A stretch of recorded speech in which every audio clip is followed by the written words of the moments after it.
Welcome to The Voice of Retail. I'm your host, Michael LeBlanc. This podcast is brought to you in conjunction with Retail Council of Canada.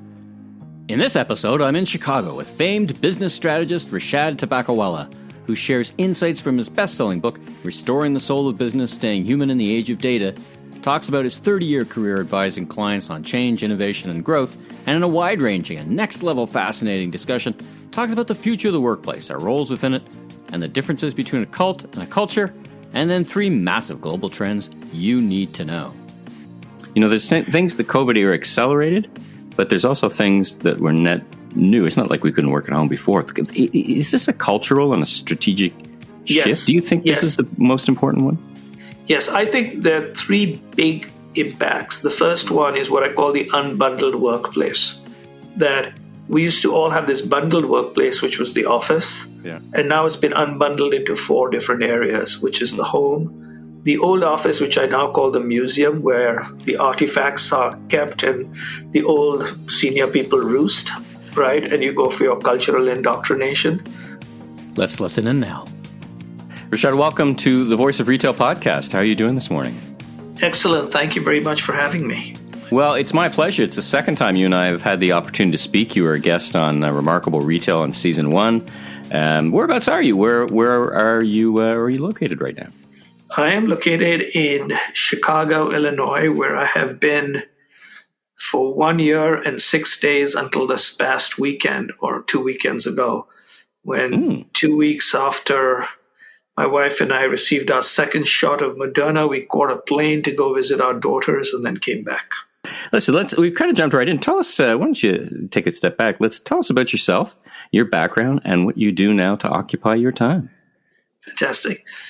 So very quickly, grew up in India, got a degree in advanced mathematics, came to the University of Chicago for an MBA in 1980, graduated in 1982, started working at an advertising agency called Leo Burnett. 37 years later, I stopped working in the Leo Burnett building, but working for a company called Publicis, which Leo Burnett had been sold to in 2002. The last time my business card said Leo Burnett was actually in 1995, because I began to launch a lot of different things. But I spent 37 years at the Publicis Group or its predecessors. Yeah. Most recently, I was the chief strategist and the chief growth officer of the company worldwide. It's about 80,000 people. And I continue to be an advisor and sort of like a emeritus professor. So my email works and my key card works, and I still have a parking spot. Not that we go to work these days. Right. How did you find your way into, of all places, the advertising world back when you started your career? I mean, when you're steeped in, you have a very accomplished record in data and science, and it just seems like you'd be at a Hewlett Packard or something like that. How did you find yourself in advertising? There were 2 reasons. One was I wanted to find a way to better understand America. I'd grown up in India, and when I was in business school, I began to realize that what I needed to understand was American culture broadly. How's that going, by the way? It's always evolving, but I think I might have finally grasped it for about a minute. But one was to understand America. The other was I wanted to learn about business and strategy. And in those days, in the 80s, Leo Burnett was basically a marketing strategy firm as much as an advertising firm. And, it was sort of held in the same regard as a Goldman Sachs and a McKinsey. Yeah. It's a privately held company with 32 major clients based out of Chicago. So that was one reason. And the second is it was one of the few companies that was willing to bet on an immigrant without a work visa. So, and I thought, okay, I'll spend my few years here, learn, get a green card, and then move on. Yeah. But either due to loyalty or unemployability, I spent my entire career there. Yeah, 37 years later, you still have a parking spot. But now, what do you do now? Do you consult? Do you do a number of things? I mean, I love your Sunday posts are so insightful. I'm so happy that we met and I connected. They fill my Sundays with insight. Thank you. Yes. So I really enjoy it. Perfect. So the best way, if I were to put it in a strategic framework, what I now do is I offer cognition as a service. So I basically let people or help people with my mind, and I do it in three different ways. I do a one-to-many model, which is a book which I've written called Restoring the Soul of Business, Staying Human in the Age of Data, a blog, and then this newsletter called The Future Doesn't Fit in the Containers of the Past.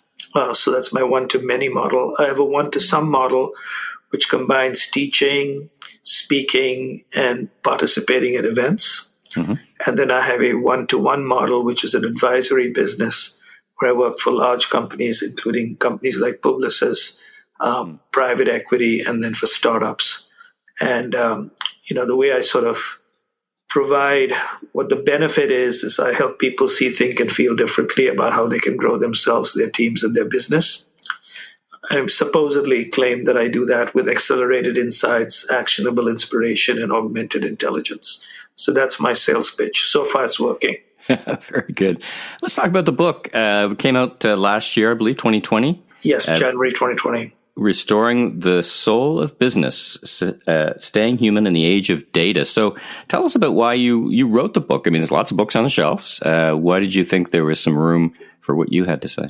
I believed that many companies had started to understand and then almost overemphasize the importance of data and the left brain in their businesses, and had left behind too much of the right brain or the story of their business. So I call the left brain the spreadsheet of the business and the right brain the story of the business.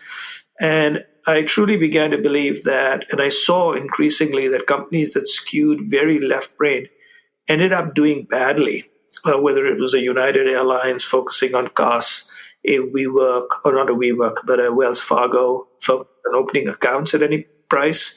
These businesses actually, driven by data and driven by data-driven results, eventually ended up being troubled.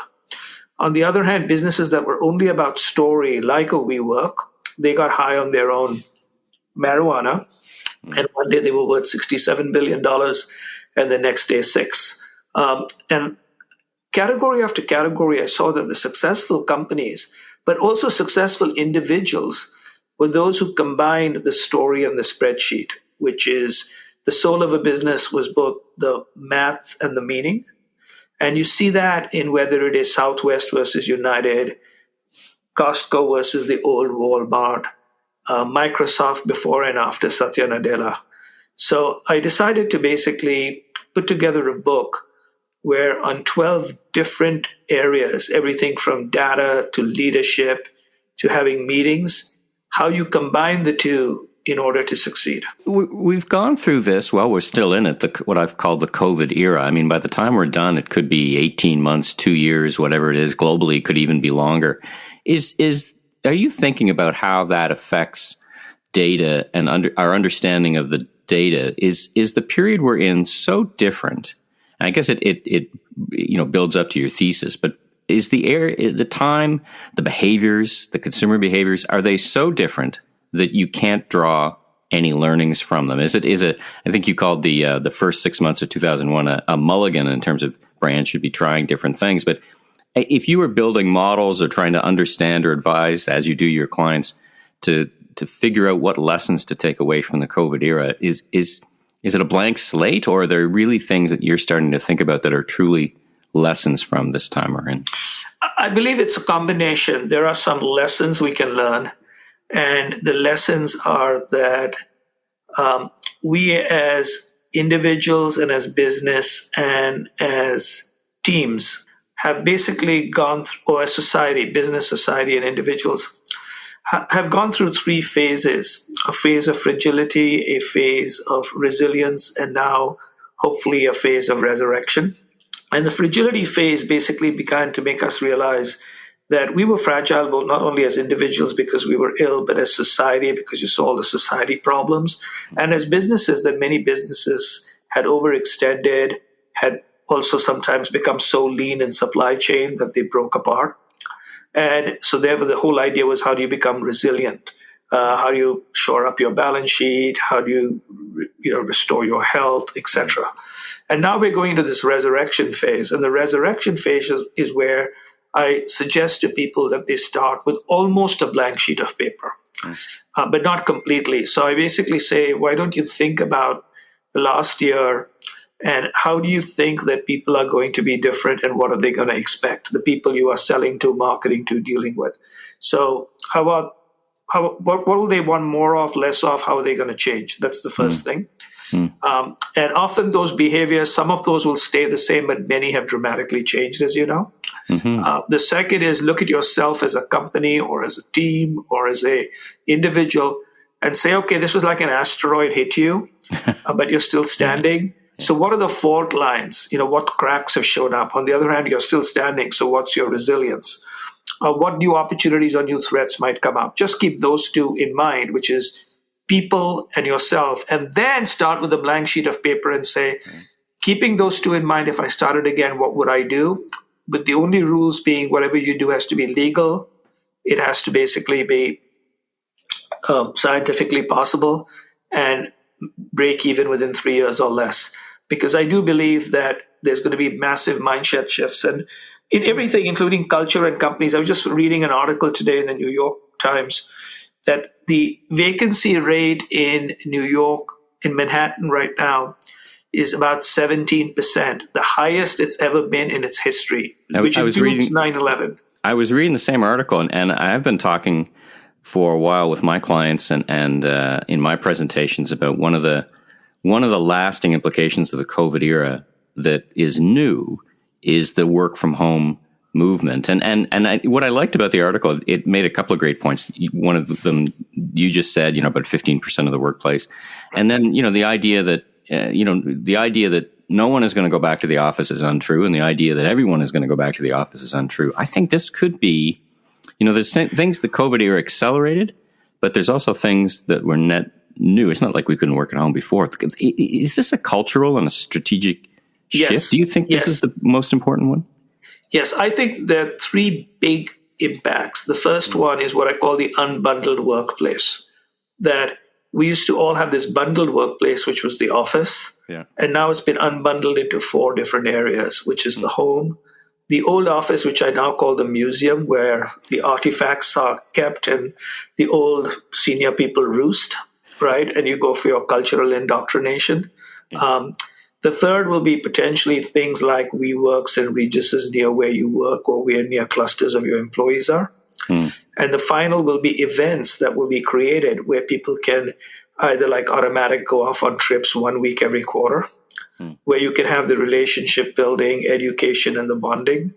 But all of the things that people need, the false narrative is the stuff that can't be done at home can be done at the office. No, because a lot of the stuff that can't be done at home can actually be done at a third-party event or a WeWork. It doesn't have to be back at the office. So I think that is one big change. I think it was cultural as well. I talked to a lot of executives who would never have imagined themselves saying, because it's not like you couldn't hire someone in a different physical place to work for you before, right? That in the before time.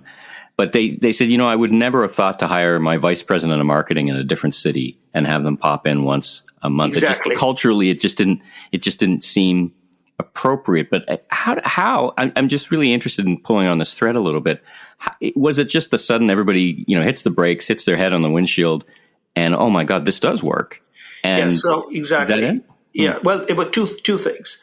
One was the fact that everybody in the world was forced to do it simultaneously. Because usually if you try something, your clients aren't aligned and your clients say, don't be stupid. We need you to do it this way. Now everybody was doing it. So that was one.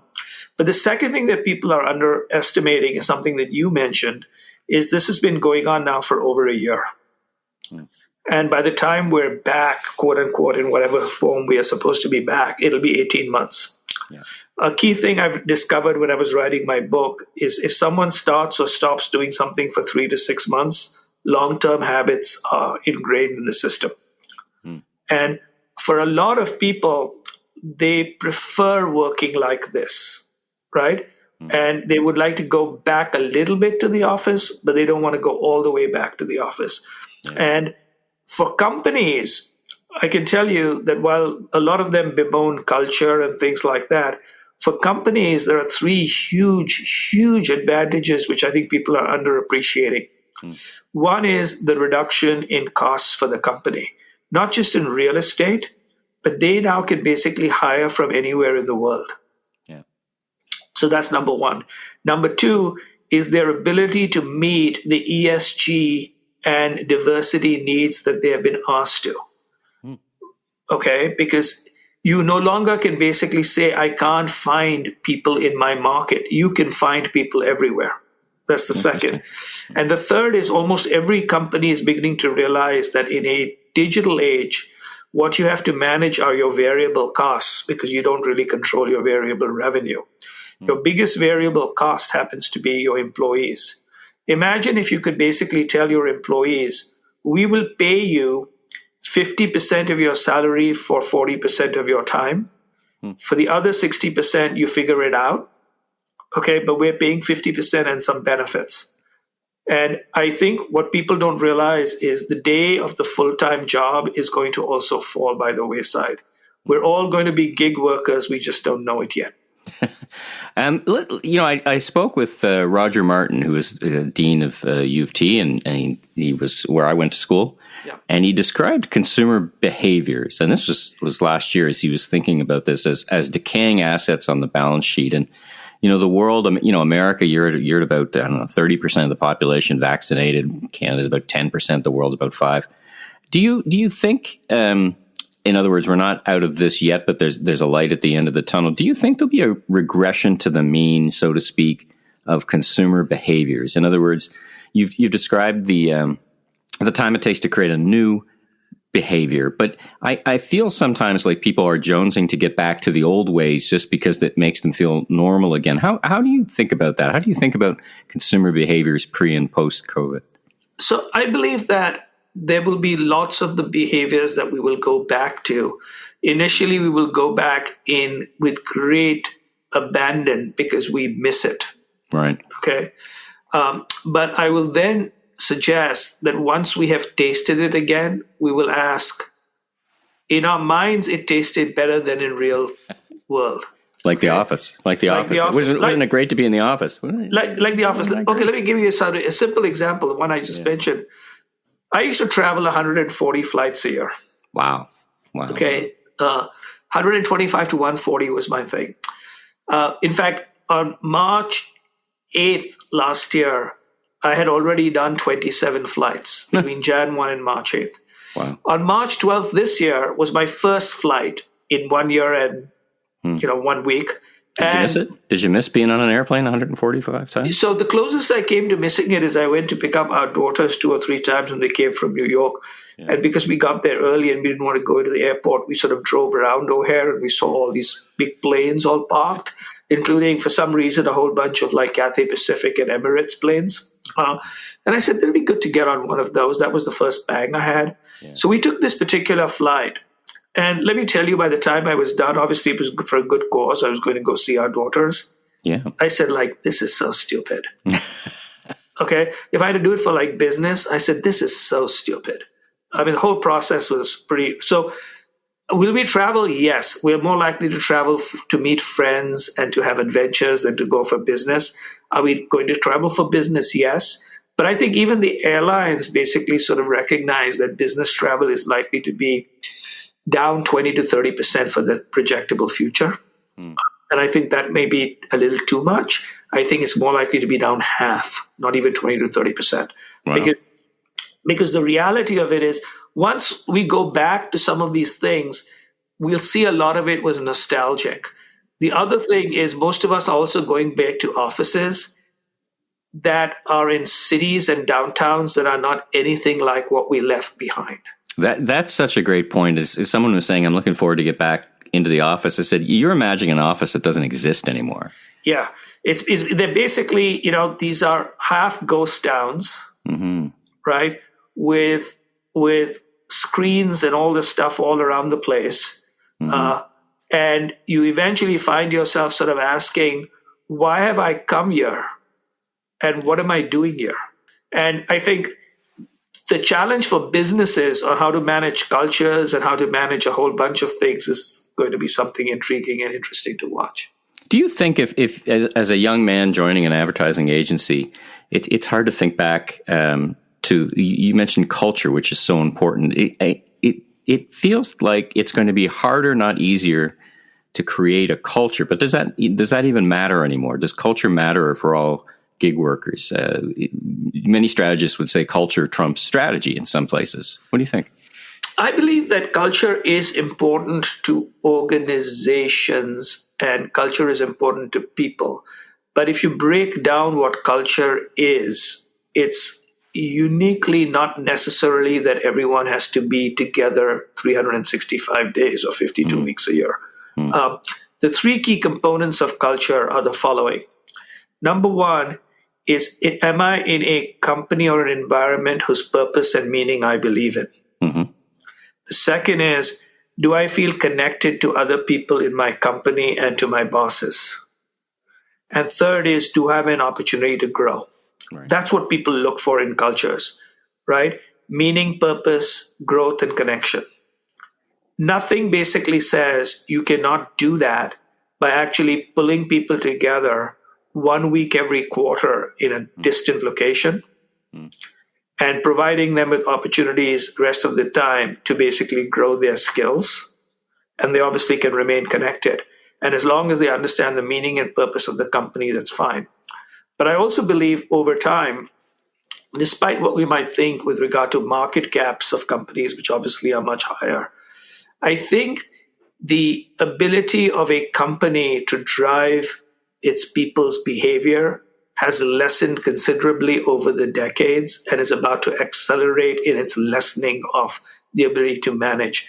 You know, one of the big reasons why the Facebooks and Apples and Googles are one of the few people who are trying very, very hard to increase their footprint in places like New York City is because they're not cultures, they're cults. Okay? Cults require everybody to be on the compound. Right. And so there's a big difference between a culture and a cult. And you've got to remember these companies are cults. If they're people who are well off and think for themselves, they will question their own management, which they already are. If you've noticed, one of the reasons why there is more and more pushback at a Google and a Facebook and an Amazon in the past year is because the cult-like compound has been blown apart. Oh, that's interesting. Yeah, you're right. You're right about many of these organizations are going the opposite direction, right? Facebook just took 1 million square feet in. Because they're basically, there's a cult, and then the other thing is they basically believe they run a physical Match.com. Okay, because the three key things for young people, which is work is often where you work, and bars around work are where you find your partners. That's number one. The second, to a great extent, which is very important for young people, is you learn by observing. And, you have to be in a place of observation. So for the educational purpose. And the third is the cult. And for the young folks, because this industry is a particularly young person's industry, they have to basically have a place where people can observe. They can sell on them by, hey, listen, you can now meet your potential partners here. And it also helps us drive cult-like behavior.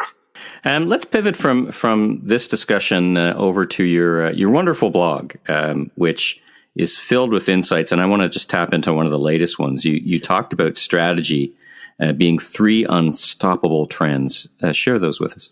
Sure. So, my thought on strategy, the words I come up with are future competitive advantage. And in order for us to be successful as either as individuals or companies, we have to understand what people will want in the future, what our competitors will likely be in the future, and then obviously what advantage we provide to those consumers versus those competitors. Well, the future is hard to see. William Shakespeare always has said, take the current when it serves or prepare to lose thy ventures, which means go with the flow or the trend. And so there are these unstoppable forces that you should align your future with. The first one is globalization. And I believe globalization continues despite hand-wringing in the West. It just happens to be it's a multipolar globalization with an increased Asian flavor. Okay, but it's still global. And African as well, right? You made the note that yes. Where the youth where the youth and people are. So basically today, Africa has got 1 billion people. 2050 will be 2 billion. 2100 will be 4 billion. Right now already, more than half of the world's population is in Asia. So Asia and Africa will account for 85% of the people. So this hand-wringing on the West about globalization is, hey, listen, the world is changing. As importantly, the big opportunities and threats, whether it be, the internet, COVID-19, the rise of China, climate change, all of those are global. So align with the globe. Even if you're local, your potential opportunities and threats can come from outside. Yeah, sure can. The second one has demographic shifts, and every country in the world has different demographic shifts. Here in North America, the 3 big demographic shifts. 10,000 people turn 65 every day in the U.S. So it's an aging country for the first time. Yeah. The second is it's a country that's turning multi-ethnic. You live in Toronto. Canada is increasingly multi-ethnic. The United States next year, under 18, will be Caucasian minority or multi-ethnic. And then the third one, which is somewhat surprising, is the massive divide between the urban areas and the rural areas in everything from mindset to expectations. And so you have to sort of understand that often many of the political things we're looking at, whether like in the United States, the red states, blue states, a lot of that is the rural-urban divide. And that's a big counter trend, right? I mean, if you looked at 100 years ago, it's almost flipped on its head. From 80% rural to 20% in cities, but now that's flipped on its head. But do you think it's going to migrate backwards again, or not? No, I think what is basically happening is that 25% is fighting back against the 75%. I see. And then the other one, what is tending to happen is now because of COVID, which is sort of the other trend, you're going to see people kind of say, why are we living in these particular cities? There is this drama about New York and Manhattan, which I love. And I would not underestimate New York and Manhattan. Never. But what people don't understand is there is something unique about Manhattan, which is uniquely challenged because of COVID-19. Let me pick up on that. Sure. I was talking to a friend in Manhattan, and he said, I've been there. I don't know. I've been there 30 times in my life. Love the city, but with the city without the culture part, which is dead, which is not happening right now. Everything from just the nightlife, the bars, the restaurants, the Broadway. It's not a great city. It isn't. What basically happens is there are 3 things that drive that city. The first thing that drives the city happens to be that it's a melting pot for the world, including Manhattan itself. Has only 1,000,001 residents, but 2 million people come in every day.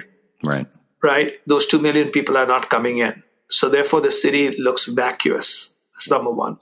The other one is there's no culture there or limited culture. But the third, which people underappreciate, is how much of that city is based on global travel, on people coming into New York. At any given time in New York, there are half a billion people from outside of the United States walking around New York City or Manhattan. That's not happening. And so what begins to happen is when you don't have that high energy, high international, high culture, you are basically left with high prices. That should settle out, though, you would think, in the fullness of time, right? I mean, big cities are still exciting places for youth to be. Yes, but what tends to basically happen, there'll be many, many choices and options, because one of the reasons the cities are so exciting is most of the jobs were there. Right? But I think in the same article that you read, whether it was Spotify or a lot of companies say you can work from anywhere. And I really do believe that the world's best people will quickly figure out that they can do multiple jobs. I've heard there's actually this case of someone who outsourced his own job, right? He stayed at home. He outsourced his job to Bangalore. He got his full wages. He gave half to the person who was doing the work in Bangalore, and the rest of the time he was fishing. Yeah, I love that story. All right, listen. Let's bring it home with your book ends on a positive note with a mix of caution. Talk about the fine balance we run as citizens and as business leaders in and around technology and our souls. Sure. So I'm optimistic, including, about New York City and Manhattan for a couple of reasons. The first is that technology, if you look back, and we hand-wring about technology and all of the challenges we have, but if you look back any 10, 15 years and look overall as a society, we have tended to do better. There is a lot that has to be done, obviously, in the case of minorities and women and everything else, but better off today than 15 years ago and 30 years ago. Whether it is healthcare, the way we live, technology, what we can do, what we can access, it's definitely much, much better. So I basically am the optimist in that I believe technology enables and empowers as much as it distracts and enrages. So that's number one. The second is I believe that human beings and society tends to iterate and grow from what comes before. And as a result, we are increasingly beginning to believe, and I think COVID-19 has specifically underlined, that we live not to work, we work to live.